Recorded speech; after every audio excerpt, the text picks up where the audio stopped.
Sususpindihin na raw po ang Mayor Baste Duterte.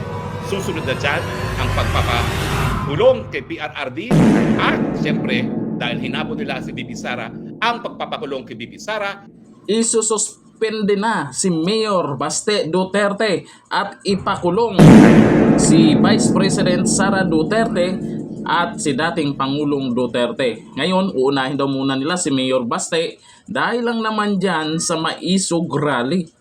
Anong meron sa rally? Inalabas lang naman nila yung sa loobin nila. Bawal na ba? Bakit sa ibang bansa pinapayagan?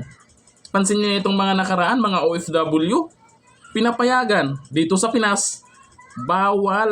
Nako, mukhang takot na sila sa mga Duterte. Ito, panoorin natin ang video. Sususpindihin na raw po ang Mayor Baste Duterte at i-issue ang suspension order matapos ang araw na ito kung saan nagtungo po sa Davao si PBBM.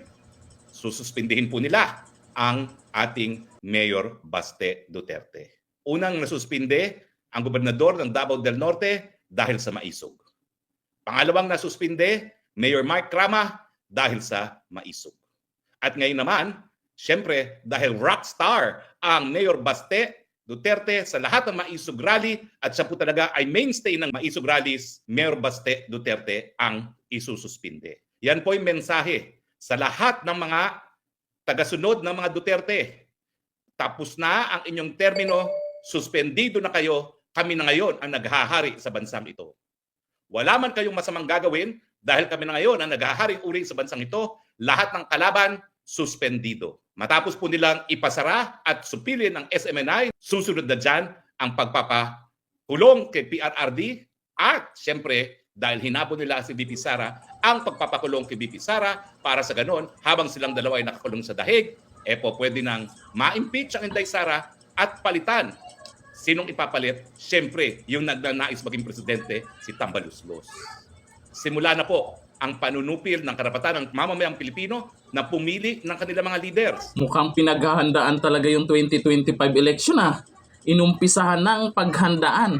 Dahil naman, malaki po ang tsansa na ngayong 2025 election po, kung sino po yung i-endorso ng mga Duterte ay posibleng makapasok talaga sa Senado.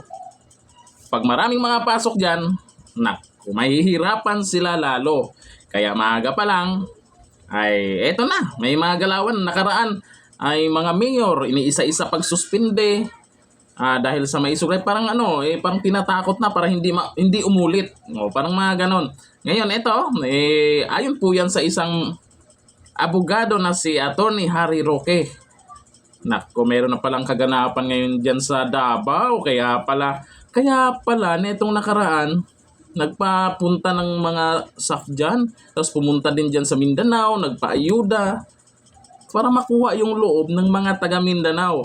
Siyempre, pagdating sa ayuda, tanggapin nyo na. Pera din ng taong bayan yan, pinang-aayuda nila at nagpapa-EPS lang na kunwari, tulong sa atin, pero pera din po natin yan. Diba? Tanggapin. Huwag nyong hindian yung ayuda na yan. Pero sa totoo lang po, ay hinahanap natin yung pangmatagalang solusyon. Yan kasing ayuda, pansamantala lang. Para lumambot ang puso ng mga taga Mindanao at suportahan sila. Pero, gising na po ang mga tao po dyan, lalo na sa mga kapatid nating mga Muslim. Ako, pag tuloy-tuloy. Sa bagay, ito, mababalitaan naman natin yan kasi yung social media naman ngayon ay talagang updated na po sa mga nangyayari kahit hindi binabalita. Ito, hindi binabalita to. Kahit hindi binabalita, kagaya nito nang mangyayari kay Mayor Baste Duterte sa plano nila, meron na palang pag-aasikaso dyan. Mas maganda malaman po ng karamihan to para malay natin magbago isip nila. Uy, nagkalat na. Naunahan na tayo ni Attorney Harry Roque sa plano natin. Diba? Pwede nilang... Grabe, napakabahabaw ng mga dahilan ngayon, Ang daming mga gumagawa ng kalukuhan dyan. Ito talaga, nang dahil po sa rally. Sabah. Kayo, nasa inyo. Tingin nyo, tama pa ba ang ginagawa po ng gobyerno ngayon?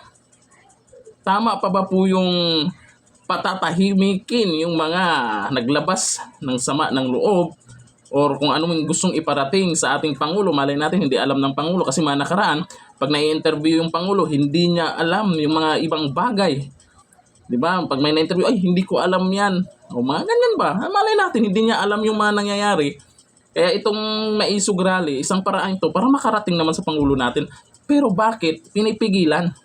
At bakit sa ibang bansa ay talagang parang na, yun na nga sabi nila parang martial law na di ba? Binabawalan ng magsalita.